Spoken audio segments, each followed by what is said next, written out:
శ్రీ శివమహాపురాణము రుద్ర సంహిత సృష్టిఖండ అధ ఏకోనవింశోధ్యాయ. శివునితో కుబేరుని మైత్రి. బ్రహ్మోవాచ పాద్మే కల్పే మమ పురా బ్రహ్మణో మానసాత్ సుతాత్ పులస్త్యాద్ విశ్రవాజనే తస్య వైశ్రవణసుతః తేనేయ మలకాభుక్త పురీ విశ్వకృతాకృత ఆరాధ్య త్రయంబకం దేవ శుచ్యుగ్ర తపసా పురా వ్యతీతే తత్ర కల్పే వై ప్రవృత్తే మేఘవాహనే యాజ్ఞదత్తి రసౌశ్రీ దస్తపస్తేపే సుదుస్సహం భక్తి ప్రభావం విజ్ఞాయ శంభోస్తద్దీపమాత్రతః పురా పురారేస్సం ప్రాప్య కాశికాం చిత్ప్రకాశికాం. బ్రహ్మ ఇట్లు పలికెను, పూర్వము పాద్మకల్పమునందు బ్రహ్మనగు నా యొక్క మానసపుత్రుడైన పులస్త్యునకు విశ్రవసుడు అను కుమారుడు కలిగెను. అతనికి వైశ్రవణుడు అనగా కుబేరుడు అను కుమారుడు కలిగెను. అతడు పూర్వము ముక్కంటి దేవుని అతి ఘోరమగు తపస్సుతో నారాధించి విశ్వకర్మచే నిర్మింపబడిన ఈ అలకాపురిని పాలించెను.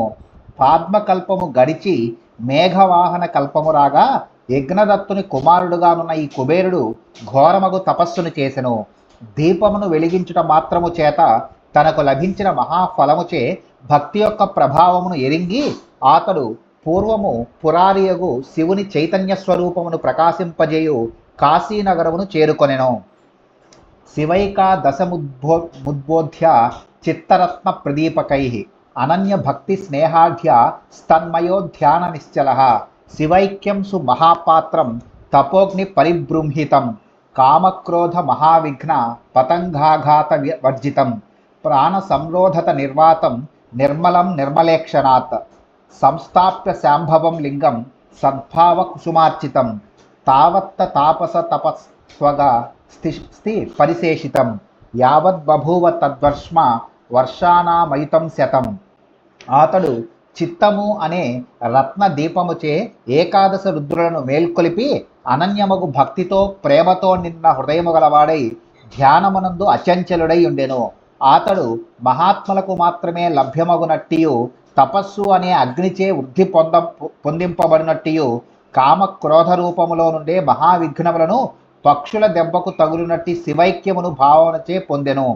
అతడు ప్రాణాయామములో వాయువును స్తంభింపజేయుటచే వాయు సంచారము లేనట్టియు దోషరహితమగు అంతర్ముఖత్వముచే కాలుష్యములు లేనట్టి మనోదేశమునందు శంభులింగమును స్థాపించి పవిత్రమగు చిత్తవృత్తులనే పుష్పములచే నారాధించెను.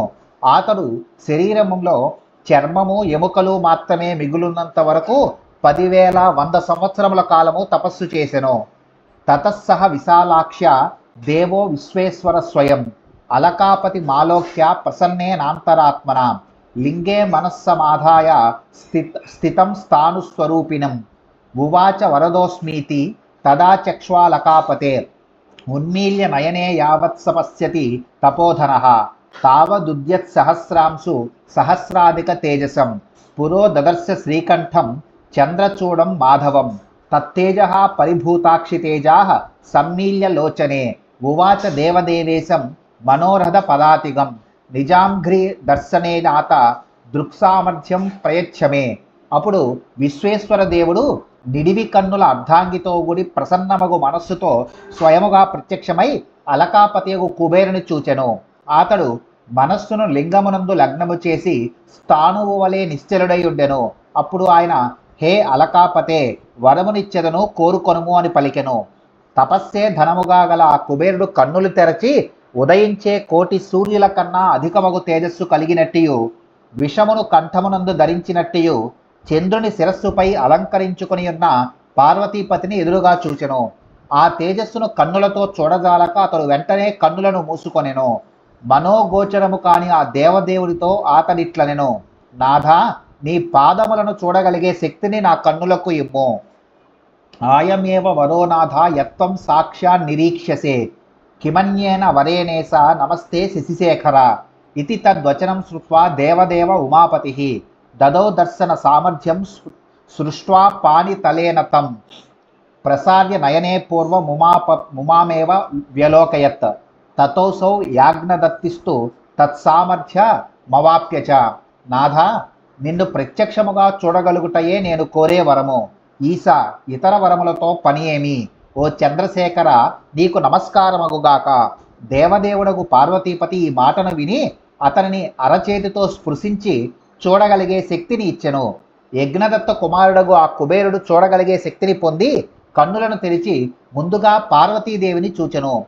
శంభో సమీపే కాయోషి దేశ సర్వాంగ సుందరి ఆనయా కిం తపస్తప్తం మమాపి తపసోదికం అహో రూప మహోప్రేమ సౌభాగ్యం శ్రీ రహోధృశం ఇత్యావాది దశో పుత్రో ముహుర్ముహురతీవహి క్రూర దుగ్భీక్షతే యావత్ పునరిదం వదన్ తావత్ పుష్పోట తన్నేత్రం వామం వామావిలోకనాత్ అధ దేవ్య బ్రవీద్దేవ కిమసో దుష్టతాపనః అసకృద్వీక్ష మాం వక్తి కురుత్వం మే తపఃప్రభాం అసకృద్వీక్ష నేనాక్ష్య పునర్మామేవ పశ్యతి అసూయ మానో మే రూపప్రేమ సౌభాగ్య సంపద.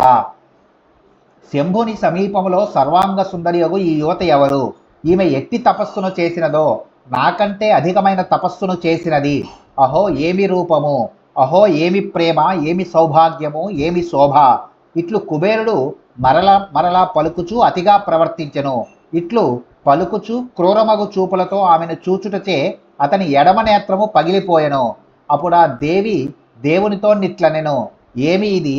ఈ దుష్ట తాపసుడు అదే పనిగా నన్ను చూచి మాటలాడుచున్నాడు. నా తపశక్తిని వినికి తెలియజేయము. మరలా నన్నే చూచుచున్నాడు.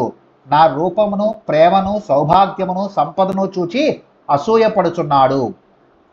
ఇది దేవీ గిరం శ్రుత్వా ప్రహస్య ప్రాహతాం ప్రభుః ఉమే త్వదీయ పుత్రోసౌ నచ క్రూరేణ చక్షుషా సంపశ్యతి తపోలక్ష్మీం తవ కిం త్వధివర్ణయేత్ ఇది దేవీం సమాభాష్య తమీసః పునరబ్రవీత్ వరాన్ దదామితే వత్స తపసానేన తోషితః నిధీనామథ నాథస్త్వం గుహ్యకానాం భవేశ్వరః యక్షానాం కిన్నరాణాం చ రాజ్ఞాం రాజా చ సుబ్రతః పతిః పుణ్యజనానాం చ సర్వేషాం ధనధో భవ.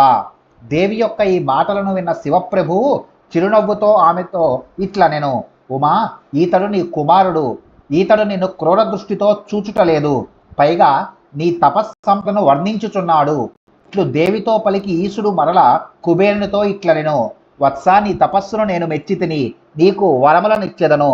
నీవు నిధులకు నాథుడవు అగుము, గుహ్యకులకు ప్రభువు అగుదువు, యక్షులకు కిన్నరరాజులకు రాజువై వ్రతములను అనుష్ఠించుము, పుణ్యాత్ములకు ప్రభువు అగుదువు, అందరికీ నీవే ధనమును ఇచ్చెదవు. మయా సఖ్యం చతే నిత్యం వత్స్యామి చ తవాంతికే అలకాం నికషామిత్ర తవ ప్రీతి వివృద్ధయే ఆగత్య పాదయోరస్యాః పతతే జననీత్వియం యజ్ఞదత్త మహాభక్త సుప్రసన్నేన చేతస. నీకు నాతో నిత్య మైత్రి కలిగినది. నేను నీకు దగ్గరగా అలకానగర సమీపములో నివసించెదను. హే మిత్రమా, నేను నీకు అధికమగు ప్రీతిని కలిగించెదను. యజ్ఞదత్త కుమారా, నీవు మహాభక్తుడవు, రమ్ము, ఈమె నీ తల్లి. ప్రసన్నమగు మనస్సుతో ఈమె పాదములపై పడుము. బ్రహ్మోవాచ ఇతి దత్వా వరాన్ దేవః పునరాహ శివాం శివః ప్రసాదం కురు దేవేసి తపస్విన్యంగజేత్రవై ఇత్యాకర్ణ్య వచశంభోః పార్వతీ జగదంబిక అబ్రవీద్యాగ్నదత్తిం తం సుప్రసన్నేన చేతస. బ్రహ్మ ఇట్లు పలికెను, శివదేవుడు ఈ విధముగా వరములనిచ్చి మరలా దేవితో నిట్లనెను, ఓ దేవదేవి, తపస్యాలియగు ఈ నీ పుత్రునిపై దయను చూపుము. శంభుని ఈ మాటలను విని జగదంబయగు పార్వతి ప్రసన్నమగు మనస్సు గలదై యజ్ఞదత్త కుమారునితో నిట్లనెను. దేవ్యువాచ వత్సతే నిర్మలా భక్తిర్భవే భవతు సర్వదా భవైక పింగో నేత్రేణ వామేన స్ఫుటితేనః దేవేన దత్తా ఏ తుభ్యం వరాస్సంతు తథైవతే కుబేరో భవనామ్నాత్వం మమ రూపేర్షయా సుత ఇది దత్వా వరాన్ దేవో దేవ్యా సహ మహేశ్వరః ధనదాయ వివేశాధ దామ వైశ్వేశ్వరాభిధం ఇత్తం సఖిత్వం శ్రీ శంభోః ప్రాపైష ధనదః పురం అలకాన్నికష చాసీత్ కైలాస శంకరాలయః. దేవి ఇట్లు పలికెను, వత్స, నీకు సర్వకాలములయందు శివునిపై నిర్మలమగు భక్తి కలుగుగాక. నీ ఎడమ కన్ను పగిలినది గదా, కాన ఎర్రని ఒకే నేత్రము గలవాడవు కమ్ము. నీకు శివుడు ఇచ్చిన వరములు ఫలించుగాక. ఓ కుమారా, నీవు నా రూపమునందు ఈర్ష్యను పొందితివిగాన కుబేరుడు అను పేర ప్రసిద్ధుడవో అగుదువు. మహేశ్వరుడు ఈ విధముగా దేవితో కూడి కుబేరునకు వరములనిచ్చి విశ్వేశ్వర ధామమును ప్రవేశించెను. కుబేరుడు ఈ తీరున శ్రీ శంభుని మైత్రిని అలకానగరమును పొందెను. శంకరుని నివాసముకు కైలాసము అలకానగరమునకు సమీపములో వెలసెను. ఇది శ్రీ శివమహాపురాణే ద్వితీయాయాం రుద్రసంహితాయాం ప్రథమఖండే కైలాస గమనోపాఖ్యానే కుబేరస్య శివమిత్రత్వ వర్ణనం నామ 19 అధ్యాయః. శ్రీ శివమహాపురాణంలోని రెండవది అగు రుద్ర సంహిత యందు మొదటి ఖండములో కుబేరునకు శివునితో మైత్రి కలుగుట అనే 19వ అధ్యాయము ముగిసినది.